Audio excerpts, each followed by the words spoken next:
Hello everyone, good afternoon. पाठ 15वां, नई माँ की संदूकची। इस पाठ की भाषा की बात मैं आपको समझाती हूँ। देखिए, प्रश्न पहला है, विशेषण में ता प्रत्यय जोड़ने पर भाववाचक संज्ञाएं बनाई जाती है। जैसे कि आवश्यक प्रत्यय जोड़कर नया शब्द क्या बनता है? आवश्यकता। ये क्या है? एक भाववाचक संज्ञा है। इन विशेषण शब्दों के साथ ता प्रत्यय जोड़कर भाववाचक संज्ञाएं बनाइए। अधिक, अधिकता। सुंदर, सुंदरता। एक, एकता। प्रसन्न, प्रसन्नता। विशेष, विशेषता। कुशल, कुशलता। सफल, सफलता। शुद्ध, शुद्धता। ये ता प्रत्यय जोड़कर भाववाचक संज्ञाएं बन गई है। उसके बाद है प्रश्न दूसरा, पाठ के संदर्भ से बताइए कि मोटे अक्षरों में लिखे सर्वनामों का प्रयोग किस संज्ञा पदों से किया गया है।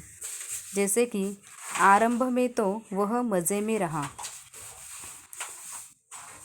यदि 20 तारीख तक तुमने किराया न चुका दिया तो मैं नालिश कर दूंगा।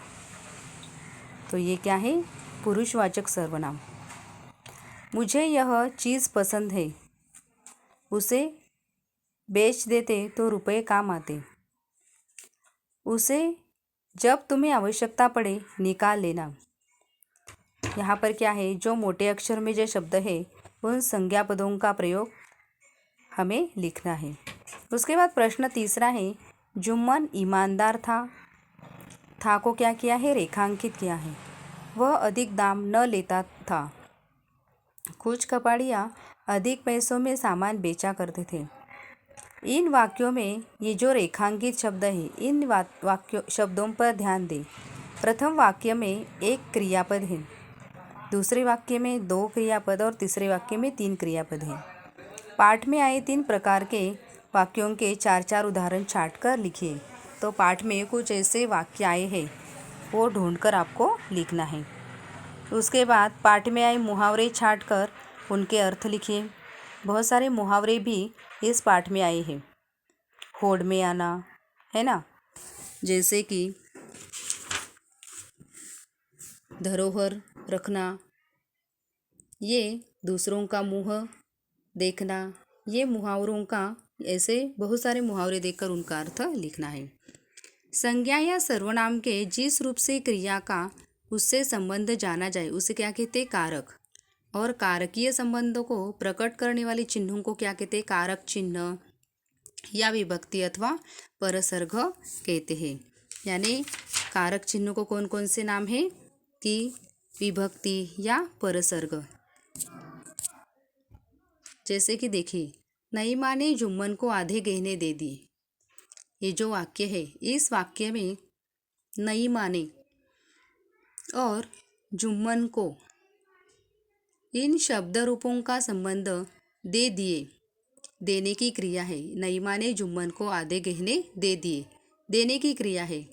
तो दे दिए क्रिया से व्यक्त हो रही है। किसने किसको? नई माँ ने जुम्मन को। वैसे ही आप भी इन कारक चिन्हों को याद करें और प्रत्येक चिन्ह के प्रयोग से एक एक वाक्य बनाइए। कर्ता, कर्ता कारक कौन सा है? ने। कर्म कारक, कारक के कितने भेद है? 8 है। कर्ता कारक, कर्म कारक, करण कारक, संप्रदान कारक, अपादान कारक, संबंध कारक, अधिकरण कारक और संबोधन कारक। तो उसका कारक चिन्ह क्या है? कर्ता का ने, कर्म कारक को, करण कारक से, संप्रदान कारक के लिए, अपादान कारक से या अलग होना, संबंध कारक का, के, की, अधिकरण कारक में और पर, संबोधन कारक है और अरे, यानी किसी को आवाज़ देना। ये कारक चिन्ह है। इससे हमें क्या करना है? वाक्य बनाना है। उसके बाद आगे का प्रश्न है, सही विकल्प चुनिए। विशेष शब्द से बनी भाववाचक संज्ञा है। विशेषण, विशेषता, विशिष्ट या विशेष। तो विशेषण शब्द से कौन सी भाववाचक संज्ञा बनती है? विशेषता। रंग उड़ जाना मुहावरे का अर्थ क्या है? बेरंग होना, भयभीत होना, हैरान होना या फीका पड़ना। रंग उड़ जाना यानी भयभीत होना। जुम्मन जबरदस्ती आधे गहने दे दिए, इस वाक्य के लिए उचित परसर्ग है। तो जुम्मन को जबरदस्ती आधे गहने दे दिए। किसने दे दिए थे?